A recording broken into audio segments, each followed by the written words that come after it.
Pension धारकों, आप सभी ने बिल्कुल ही सही सुना। आप सभी के लिए कैबिनेट बैठक से बड़ी खबर इस वक्त की निकलकर सामने आ चुकी है। जी हाँ दोस्तों, आप सभी के लिए यहाँ पर जो है कैबिनेट बैठक यहाँ पर हाल फिलहाल में चल रही है, जिसमें दोस्तों पीएम मोदी के साथ वित्त मंत्री निर्मला सीतारमण, राजनाथ सिंह जी भी मौजूद है, यहाँ पर अमित शाह भी मौजूद है। दोस्तों ये कैबिनेट बैठक आप सभी के लिए बड़ी खुशखबरी लेकर आ सकती है, क्योंकि कैबिनेट बैठक में विशेष मुद्दों पर यहाँ पर जो है चर्चा चल रही है, जिसमें कहा यह जा रहा है कि ईपीएस 95 पेंशन धारकों की पेंशन बढ़ोतरी की तमाम मांगों पर भी चर्चा यहां पर होनी संभव बताई जा रही है। जिसमें कहा यह गया है कि वित्त मंत्री निर्मला सीतारमण ने हाल ही में सख्त आदेश दिए हैं कि 1992 से लगाकर जो यहां पर 1994 है वहां तक की पेंशन धारकों के लिए नई लिस्ट लाने पर जो है प्रस्ताव यहां पर बन चुका है। वहीं जिसके बाद रिटायर्ड जो कर्मचारी है और साथ ही जो ईपीएस 95 पेंशन धारक देश के अलग अलग प्राइवेट सेक्टर हो गए या फिर सरकारी सेक्टर में जो काम कर रहे हैं, ईपीएफओ के मेंबर है, जिन्होंने यहां पर नौकरी के दौरान कंट्रीब्यूशन लगातार ईपीएफओ के अंदर दिया है,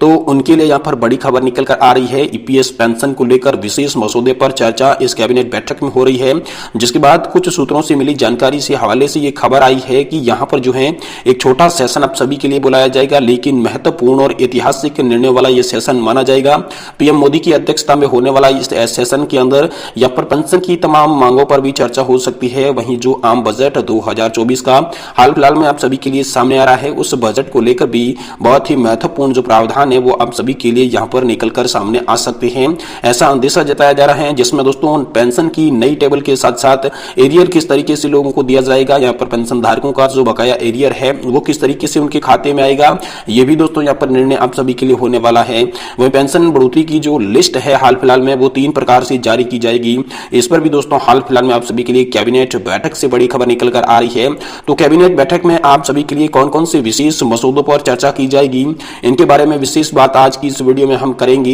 इसीलिए अगर आप ईपीएस 95 पेंशन धारक, सरकारी कर्मचारी, राज्य कर्मचारी पेंशन धारक है, तो आप सभी के लिए इस वीडियो के अंदर महत्वपूर्ण और इंपोर्टेंट जानकारी होने वाली है। इसलिए आप सभी से निवेदन है कि आज की इस वीडियो को आप लास्ट तक देखें, जिससे कैबिनेट में आप सभी के लिए क्या क्या फैसले हुए वो आप सभी को जानने को इस वीडियो के माध्यम से मिलेंगे। लेकिन इससे पहले निवेदन करते हैं कि आप चैनल को सब्सक्राइब कर दें और वीडियो को लाइक करें। तो चलिए जानते हैं कि आखिर कैबिनेट से आप सभी के लिए क्या बड़ी खुशखबरी निकलकर सामने आ सकती है। दोस्तों ये कैबिनेट बैठक हाल फिलहाल में शुरू हो चुकी है और इसमें दोस्तों आप सभी की पेंशन की मांगों की बात करें, वैसे तो दोस्तों देश में आने वाले बजट पर विशेष रूप से इस पर चर्चा की जाएगी, लेकिन यहाँ पर जो है पेंशन धारकों को काफी बड़ी उम्मीद इस बजट से लग रही थी। इसी को लेकर लगातार प्रदर्शन जो पेंशन धारक कर रही थी, उसके बाद में जो है सरकार के जहन में ईपीएस 95 पेंशन का ये जो मुद्दा आया, जिसमें हाल ही में सरकार ने हायर पेंशन वालों को भी बड़ी सौगात दी थी। तो इसी को लेकर लगातार न्यूनतम पेंशन की मांग कर रही करोड़ों कर्मचारियों और पेंशन धारकों के लिए बड़ी खबर इस केंद्रीय कैबिनेट की बैठक से निकलकर आ रही है। जी हां, हाल फिलहाल में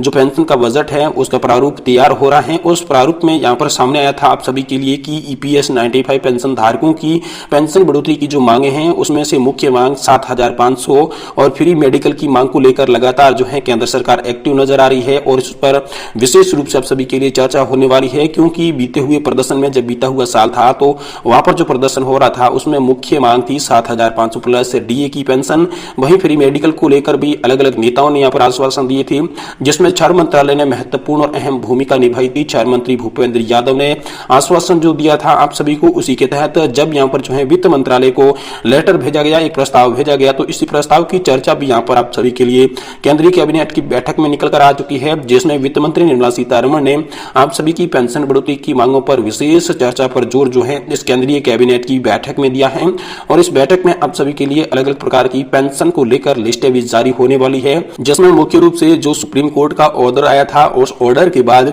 अभी तक पेंशन धारकों को जो पेंशन है पहले के बेसिस पर मिल रही थी, तो इस पर विशेष रूप से चर्चा हुई। और इसके बाद दोस्तों सूत्रों से हवाले से ये खबर मिली है कि जल्द ही आप सभी को नई पेंशन टेबल देखने को मिलेगी, जिसमें आप सभी का जो कंट्रीब्यूशन जैसा का तैसा रहेगा, लेकिन 15,000 रुपए की सैलरी लिमिट से बाद में जो आपकी हटाई गई है उस सैलरी लिमिट के बढ़ाकर अब 21,000 रुपए किया जाएगा और पेंशन धारकों को विशेष लाभ जो है यहाँ पर दिए जाएंगे, जिसमें खासकर जिनका वेतन 15,000 से लगाकर 25,000 या फिर 30,000 रुपए का था, उन पेंशन धारकों को ज्यादा फायदा होने वाला है, क्योंकि अब उनकी पेंशन जो है वो बढ़कर उनके खाते में देखने को मिलेगी। जिसमें पहले 15,000 रुपए की सैलरी लिमिट के आधार पर जिनको 7,500 की अधिकतम पेंशन मिल रही थी, अब उनकी पेंशन में भारी बढ़ोतरी होने वाली है, क्योंकि ये वेतन के आधार पर आपको पेंशन मिलेगी। ऐसा दोस्तों आप सभी के लिए निकलकर सामने खबर आई है। वहीं दोस्तों एरियर को लेकर भी बड़ी खबर है। कोरोना काल के दौरान जो मोदी सरकार ने 18 माह का डीए एरियर रोका था, फ्रीज किया गया था, जिसमें पेंशन धारकों को डियरनेस स्लिप जो देनी थी वो रुक गई थी। तो दोस्तों इसको लेकर हाल ही में प्रदर्शन हो रही थी जिसमें मांग उठी थी।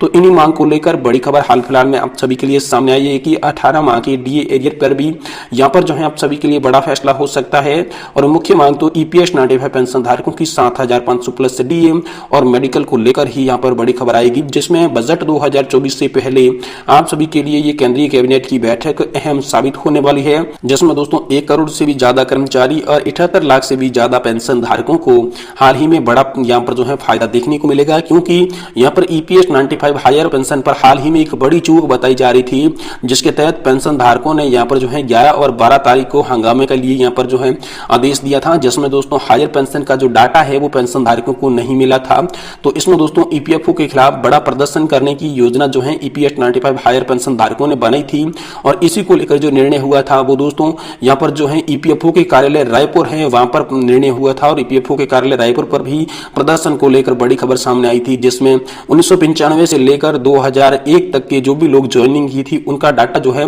वो स्पष्टीकरण तौर पर नहीं भेजा गया था। और इसी को लेकर दोस्तों लगातार लोग जो है ईपीएफओ द्वारा डिमांड लेटर जो भेजा गया था उसी की मांग कर रहे थे। और इसी पर दोस्तों यहाँ पर करीब ऐसे बताए जा रहे हैं कि डाटा के अनुसार ईपीएफओ का जो रायपुर का ईपीएफओ कार्यालय है उसमें करीब 17,001 कार्यालय के अंदर ऐसे आवेदन जो पेंडिंग थे जिसका डाटा नहीं भेजा गया था। तो इसी को लेकर प्रदर्शन हो रहा था। तो तमाम एक तरफ केंद्रीय कैबिनेट की बैठक चल रही थी, दूसरी तरफ ऐसी खबर निकल कर आई थी। तो इसी को लेकर इस पर भी चर्चा हाल फिलहाल में आप सभी के लिए हो सकती है। वहीं दोस्तों बुजुर्ग पेंशन धारकों के लिए भी यहाँ पर बड़ी खबर ये थी कि हाल ही में राजस्थान के एक जिले में 48,000 से अधिक जो लाभार्थी पेंशन धारक थे उनकी पेंशन रोकने की आशंका जताई जा रही थी, क्योंकि यहाँ पर जो है उनका बायोमेट्रिक सत्यापन नहीं हुआ था। तो एक जिले में आप मान सकते हैं कि 48,000 से अधिक जो पेंशन धारक थे उनकी दोस्तों यहाँ पर बायोमेट्रिक नहीं हुई। तो देश तो बड़ा है, जिसमें आप अंदाजा लगा सकते हैं कि कितनी संख्या में जो है पेंशन धारक वंचित रह चुके थे। तो इसी को लेकर हाल फिलहाल में 1 माह की समय अवधि बढ़ाई थी केंद्र सरकार ने। उसे कहा गया था कि 1 माह की समय अवधि के भीतर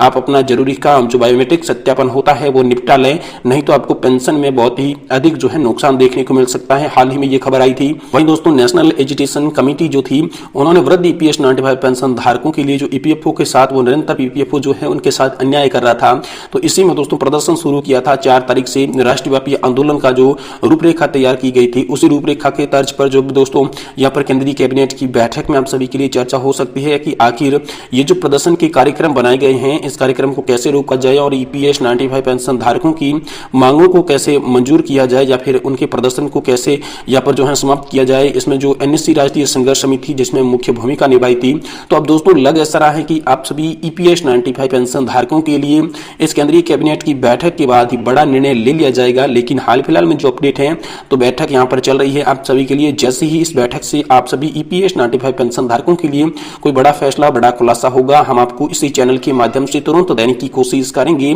इसलिए आप सभी से निवेदन करते हैं कि आप इस वीडियो को लास्ट तक देखने के साथ साथ वीडियो को लाइक करें और चैनल को आप सब्सक्राइब करें, ताकि आने वाले समय में पेंशन और पेंशन से रिलेटेड जो भी बड़ी खबर होगी आप सभी को सबसे पहले सही सटीक और तथ्यों पर आधारित देखने को मिलेगी। इसलिए आप चैनल को सब्सक्राइब जरूर करें और वीडियो पसंद आया है तो दोस्तों इसे लाइक जरूर करें।